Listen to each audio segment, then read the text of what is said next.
You're too heavy for my horses. Merchant rejected obese girl, mountain man, carried her himself. In the scorched summer of 1874, the American West was a land of fleeting promises and unforgiving realities. Dust Valley, a ramshackle mining town perched on the edge of the timber range, buzzed with the clamor of prospectors chasing gold that rarely panned out. Tents flapped like weary flags in the hot wind, and the red dirt roads stretched toward the jagged mountains like veins of forgotten blood.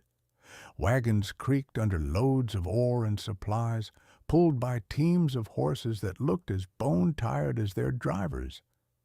It was a place where dreams arrived on foot or by mule, only to wither under the relentless sun. Hannah Brooks had walked those roads for days, her sturdy boots kicking up clouds of dust that clung to her simple calico dress. At 23, she was a woman shaped by hardship, her body a testament to years of meager meals and heavier burdens. She carried a small burlap sack over one shoulder containing little more than a spare shawl, a tin cup, and a worn Bible her mother had given her before the fever took her. Hannah's face was kind, with soft brown eyes that darted nervously at the ground and auburn hair pulled back in a practical braid. She was gentle by nature, her voice a quiet murmur even when she tried to speak up. But the world had a way of mocking her shyness, turning it into isolation. In every town she'd passed through, whispers followed her like shadows, cruel jabs about her size, her slowness, her unworthiness for the rigors of frontier life. Too much of her to handle, they'd say with smirks, as if she were a sack of flour gone bad. She'd left her last job in a laundry in Bitter Creek after the owner accused her of breaking a washboard under her careless weight. It wasn't true, of course. She'd been as careful as ever, but the humiliation stung deeper than any lie. Now, with winter looming and her savings down to a few coins, Hannah sought work in High Pass, a trading post town nestled in the timber range. Rumors said they needed hands for cooking and mending at the inn there. The mountains terrified her. The steep trails, the sudden storms, the wild beasts that howled at night. But staying in Dust Valley meant more scorn, more empty stomachs. So she pressed on, one aching step at a time. By midday, she reached the crossroads where the valley road forked toward the peaks. A cluster of travelers milled about. Miners with pickaxes slung over their shoulders, a family of settlers with children clinging to their skirts, and a merchant's wagon loaded high with bolts of cloth, spices, and iron tools. The wagon was hitched to a pair of sturdy bays, their flanks glistening with sweat. At the reins sat Silas Murdoch, a wiry man in his 40s with a pinched face and eyes like polished flint. His reputation preceded him. Silas was known from Denver to the Sierras as a trader who squeezed every penny from the desperate peddling overpriced goods and underpaying for furs. He had a sharp tongue for anyone who couldn't pay and a sharper eye for weakness. Hannah approached the wagon hesitantly, wiping sweat from her brow. The sun beat down mercilessly, turning the air thick and shimmering. "Excuse me, sir," she said, her voice barely rising above the murmur of the crowd. "Might I trouble you for a ride over the pass? I'll pay what I can, 2 bits maybe, and I won't be any bother." Silas turned, his gaze raking over her from head to toe. His lips curled into a sneer, and he leaned forward, elbows on his knees. The crowd quieted, sensing the spectacle. "Pay? With what, girl? Your pretty stories?" He paused, letting the words hang, then barked a laugh that drew chuckles from the onlookers. "Look at you. You're too heavy for my horses. I ain't risking my wagon or my beasts for some lumbering sow who'll snap the axle clean off.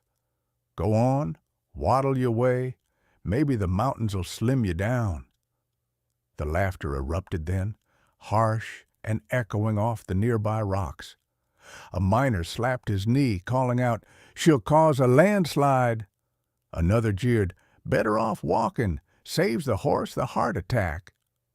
Hannah felt her cheeks burn, a familiar heat of shame flooding her chest.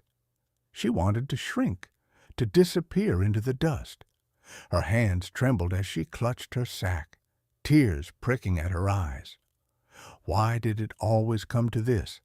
She'd done nothing but ask for help, yet here she was, exposed and ridiculed. The world saw only her size, not the strength it took to carry on despite it.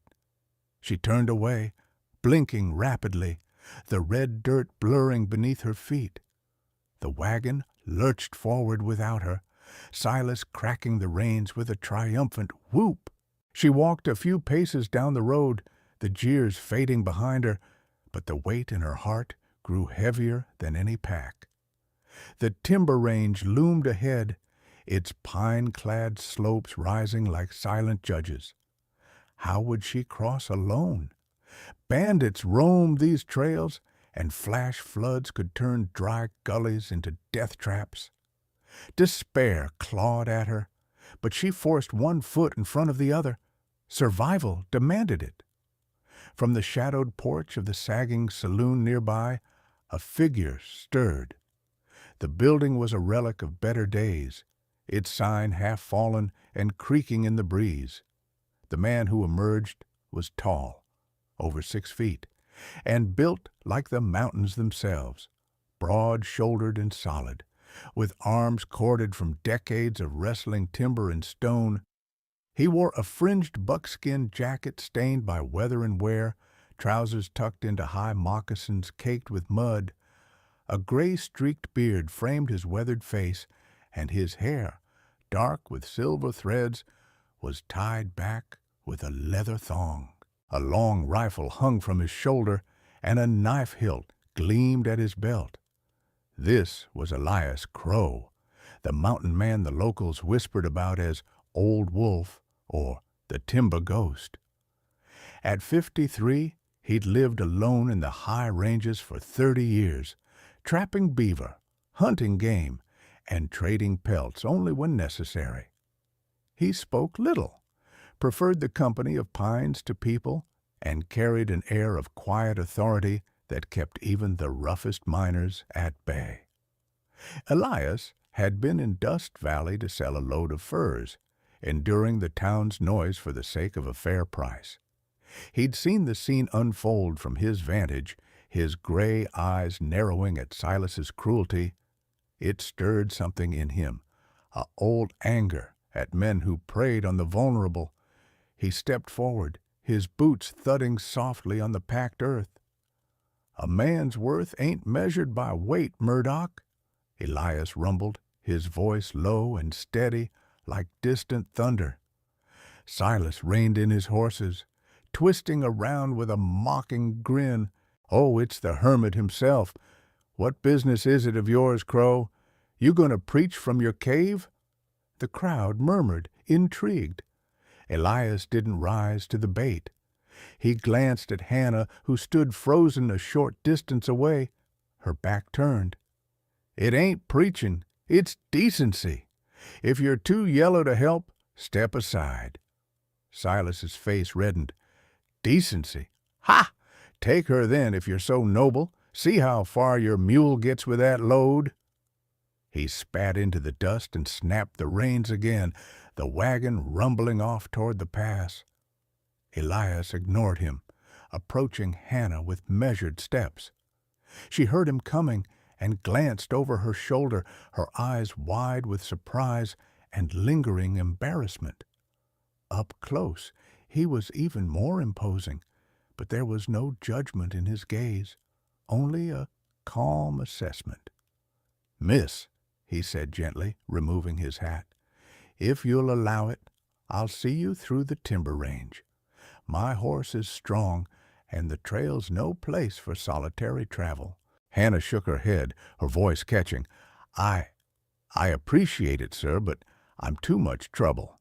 Like he said, I'll only slow you down. Break something." Elias tilted his head, studying her. "Trouble? Ma'am, I've hauled elk twice your burden up steeper slopes than this, and if weight could break me, these mountains would have claimed me years ago." He extended a large calloused hand, palm up, waiting without pressure. She hesitated, the kindness in his tone piercing her defenses. No one had ever dismissed her fears so simply, without pity or scorn. Swallowing hard, she nodded, but as she moved toward his tethered horse, a sturdy roan gelding grazing nearby, Elias saw the doubt lingering. The crowd still watched, some with smirks, expecting failure. Without a word, he bent at the knees, scooping her up in his arms as effortlessly as if she were a child. One arm under her knees, the other supporting her back, he lifted her against his chest. Hannah gasped, her hands instinctively gripping his shoulders. There was no strain in his face, no grunt of effort, only steady resolve. He carried her to the horse, settling her into the saddle with the care of handling fine china. The onlookers fell silent, their jeers dying unspoken. Silas, glancing back from his wagon, scowled, but said nothing. "Easy now," Elias murmured, mounting behind her and taking the reins. "We'll take it slow." With that, they set off, leaving Dust Valley's dust and its cruelty behind. The trail into the timber range wound upward like a serpent, carving through canyons of granite and groves of ancient firs. The air grew cooler as they climbed, carrying the scent of pine resin and damp earth. Elias rode at a measured pace, his body a solid warmth at Hannah's back. She sat stiffly at first, acutely aware of her size against him, expecting some sign of discomfort, but he gave none, his focus on the path ahead, scanning for loose rocks or hidden ruts. As the hours passed, the silence between them stretched, broken only by the creak of leather and the horse's steady hoofbeats. Hannah's muscles ached from the walk, and the motion lulled her into a wary relaxation. Finally, curiosity won out. "Why are you doing this, Mr. Crow? You don't know me. Folks say you're a loner, keep to the peaks like a ghost." He chuckled softly, the sound rumbling through his chest. "Elias, please, and truth be told, I am a loner. Mountains suit me better than crowds. But I've seen enough meanness in these parts to know when to step in. Silas Murdoch's the sort who kicks a man when he's down. Or a woman." He paused, guiding the horse around a boulder. "Besides, High Pass is my route too. No trouble at all." Hannah bit her lip, the memory of the laughter still raw. "It's always like that. Ever since I was a girl, Ma died young, Pa drank himself gone. I fend for myself, but people see me and think I'm weak. Useless." Her voice trembled, and she looked away, toward the deepening shadows of the trees. Elias's grip on the reins tightened, imperceptibly. "Weak? Surviving these roads alone takes grit most men lack. Don't let fools like Murdoch define you." They pressed on, the path narrowing as it hugged a sheer cliff face. Below, a rushing creek foamed over jagged rocks 100 feet down. Hannah's heart pounded. She'd heard tales of wagons plunging into such chasms. The horse faltered on a loose shale patch, and she clutched the saddle horn, a small cry escaping her. "Steady," Elias said, dismounting swiftly to lead the animal. He placed a reassuring hand on her knee before securing the bridle. "This stretch is tricky. I'll walk her through." As he guided them along the edge, a sudden gust whipped up, sending pebbles skittering into the void. Hannah's breath hitched, visions of falling overwhelming her. "I can't. It's too dangerous. Maybe I should." Before she could finish, Elias was at her side again. With the same unhesitating strength, he lifted her down, carrying her across the most precarious section, his boots finding sure footing where the horse hesitated. She buried her face in his shoulder, inhaling the scent of leather and wood smoke. For the first time in years, she felt protected, not pitied. When they reached solid ground, he set her gently on a flat rock. "You all right?" he asked, his eyes searching hers. She nodded, breathless. "Why help like this? You could have just let me walk." He straightened, wiping dust from his hands. "Because someone should have helped you long ago, and because these mountains teach a man to carry what's worth carrying." His words lingered as they remounted, weaving deeper into the range. The sun dipped low, painting the peaks in gold and crimson. They stopped at a clearing by a stream for the night, the horse grazing contentedly as Elias unpacked bedrolls from his saddlebags. He worked efficiently, gathering dry branches and striking flint to spark a fire. The flames crackled to life, casting flickering light on the surrounding boulders. Hannah watched, feeling useless but compelled to help. She fetched water in her tin cup, offering it to him first. "Much obliged," Elias said, taking a sip before handing it back. He pulled strips of jerked venison and a handful of wild berries from his pack, dividing them. His portion was noticeably smaller. Hannah frowned, settling on a log opposite him. "You should eat more. You're the one doing all the work. Lifting, leading. I don't need extra." He poked at the fire with a stick, a rare smile tugging at his beard.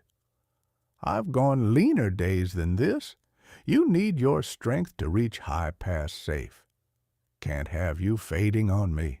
The fire's warmth eased the chill seeping from the stones, and Hannah found herself opening up as the stars emerged overhead.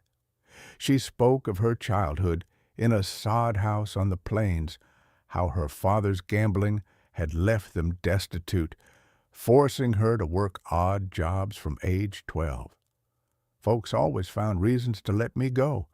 Too slow for farm work, too clumsy for serving, but I keep trying. High Pass. I heard the innkeeper's fair. Maybe there."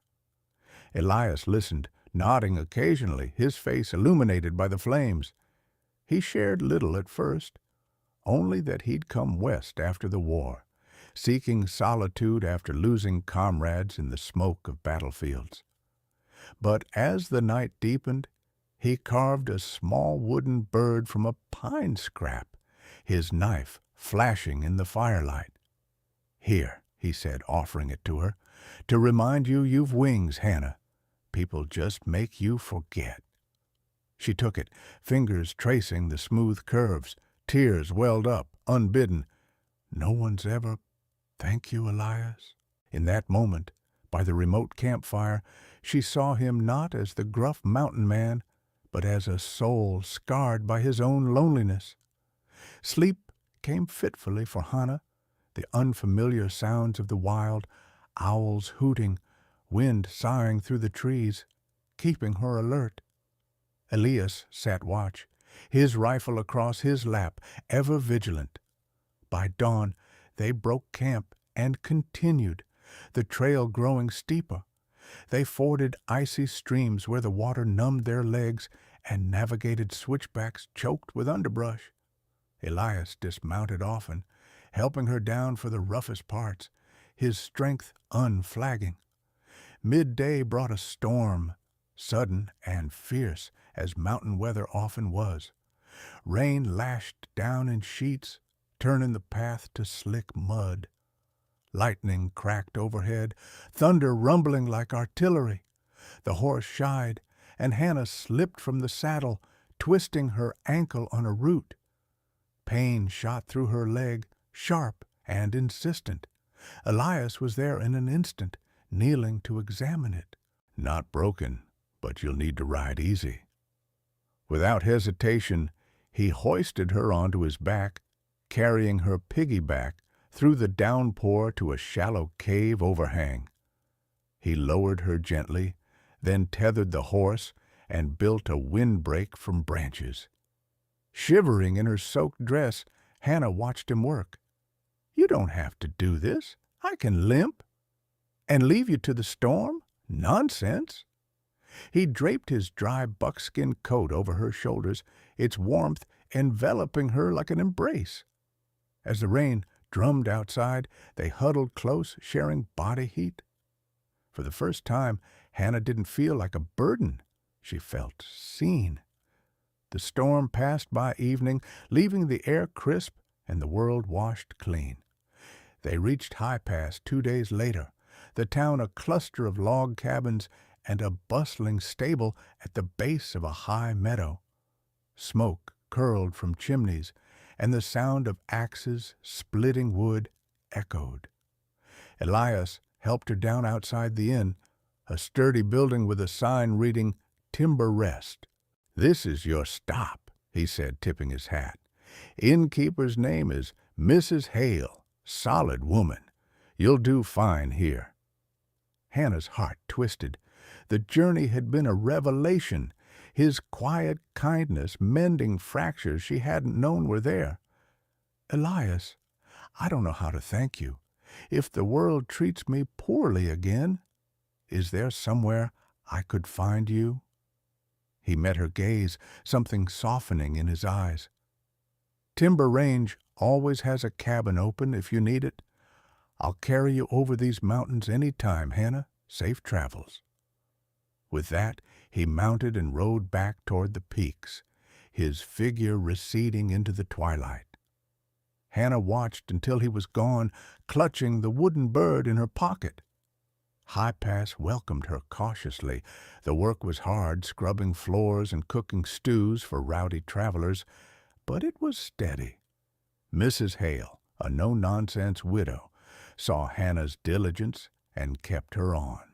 For a week, life settled into rhythm. Dawn risings, endless chores, evenings by the hearth mending linens. But Elias lingered in her thoughts. His steady presence, the way he'd lifted her without a second thought, it stirred feelings she'd long suppressed. In a town full of leering miners and indifferent folk, his respect felt like a lifeline. Whispers reached her ears, tales of the mountain man, how he'd once saved a trapped wagon train from an avalanche or tracked a grizzly that terrorized settlers. Yet he shunned company, haunted by losses unspoken. One evening, as sleet rattled the inn shutters, Silas Murdoch rolled into High Pass with his wagon. He'd heard of Hannah's job and saw opportunity. Spotting her hauling water from the well, he sauntered over, his smile oily. "Well, if it ain't the heavy load from Dust Valley, got yourself a spot here? Bet they're paying you in scraps." Hannah stiffened, bucket handles biting into her palms. "I'm earning my keep, Mr. Murdoch." "Leave me be," he laughed, blocking her path. "Earning? With what? I could use a maid for my runs, pay better than this drudgery, or maybe something more personal. Come on, girl, don't play coy." Revulsion twisted her gut. Before she could retort, a shadow fell over them. Elias, in town for supplies, had just emerged from the general store. His eyes darkened at the scene. "Murdoch, trouble yourself elsewhere." Silas whirled, surprised, turning to bluster. "Crow, this ain't your affair. The girl's free to tell you no." Elias stepped closer, his presence towering. "And if you don't heed that, I'll make sure every trader from here to Cheyenne knows you're no man of business." Silas backed away, muttering curses, but the encounter left Hannah shaken. That night, as she lay in her cramped room, the walls seemed to close in. High Pass was better than Dust Valley, but the world's cruelty followed her. She thought of Elias's cabin, the promise of mountains where judgments faded. By morning, she'd made her choice. Packing her sack, she left a note for Mrs. Hale and set out at dawn, following the trail back toward the range. The path was familiar now, each turn evoking memories of their journey. Hours turned to a full day of walking, her ankles still tender, but determination pushed her. Dusk fell as she crested a ridge, spotting a thin trail veering into the wilderness, Elias's unmarked path. From his cabin, a low-slung structure of logs and stone nestled against a cliff, Elias spotted her first. He'd been chopping wood, axe pausing mid-swing as the distant figure appeared. Joy flickered in his chest, unaccustomed and warm. He set down the tool and walked to meet her, his long strides closing the gap. "Hannah," he said, voice laced with wonder, "what brings you back?"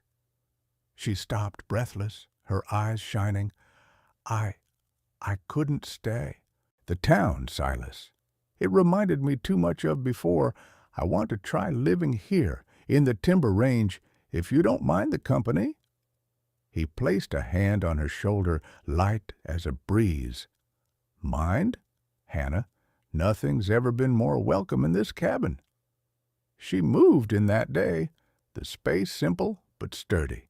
A stone hearth, a table hewn from pine, shelves lined with traps and dried herbs. Elias showed her around, pointing out the root cellar and the stream for washing. No questions about her past, no probing, only quiet acceptance. Days blurred into weeks, a rhythm forming between them. Hannah learned the mountain ways with eager persistence. She struggled at first, her body unaccustomed to the altitude's thin air and the steep halls, but Elias taught patiently. Mornings began with gathering kindling.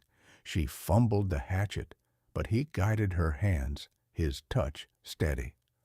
"Like this, firm, but not forced. You've got the strength, it's just sleeping." Afternoons meant tending the small garden of wild carrots and herbs he'd cultivated in a sunny clearing. Hannah weeded with care, her fingers black with soil, while Elias trapped small game. She discovered a knack for preserving, drying meat over the fire, infusing teas from pine needles. Elias praised her efforts sparingly, but his nods spoke volumes. Evenings were for stories by the fire. Hannah shared more of her pains. The brother who'd abandoned her for California gold, the suitors who'd courted her briefly only to mock her behind closed doors. "They saw a joke, not a woman," she confessed one night, staring into the flames. Elias's tales were rarer, drawn out like reluctant confessions. He'd fought in the war between the states, a Union sharpshooter whose unit was massacred at Shiloh. "Lost my brother there, came west to forget the blood. Mountains don't judge, they just stand." But in Hannah he found echoes of his own isolation, a gentle soul overlooked by the world. Their bond deepened subtly, a brush of hands while passing a cup of coffee, a shared laugh over a botched trap. Hannah's shyness eased. She teased him about his beard, calling it a silver fox's mask. Elias, unused to levity, found himself smiling more, but peace was fleeting in the wild. Winter crept in early, blanketing the range in snow. One blizzard-struck morning, Hannah awoke to Elias's grim face. "Tracks outside, wolf pack circling close, and we're low on powder for the rifle." She helped him reinforce the door with logs, her heart racing. That night, howls pierced the wind, and a shadow lunged at the livestock pen. Elias fired a warning shot, but the pack persisted. In the chaos, Hannah grabbed a poker from the fire, swinging it to fend off a snarling beast that slipped through a gap. Her blow connected, sending it yelping into the dark. Elias pulled her back, awe in his eyes. "You saved the goats, brave as any man." The crisis passed, but it forged them closer. Spring brought thaw and new threats. Word reached Elias via a passing trapper. Silas Murdoch, enraged by their encounter in High Pass, had spread lies. He claimed Hannah was a thief who'd robbed him in Dust Valley and Elias a kidnapper, hiding her in the hills. A posse might come, stirred by Murdoch's greed for Elias's prime trapping grounds.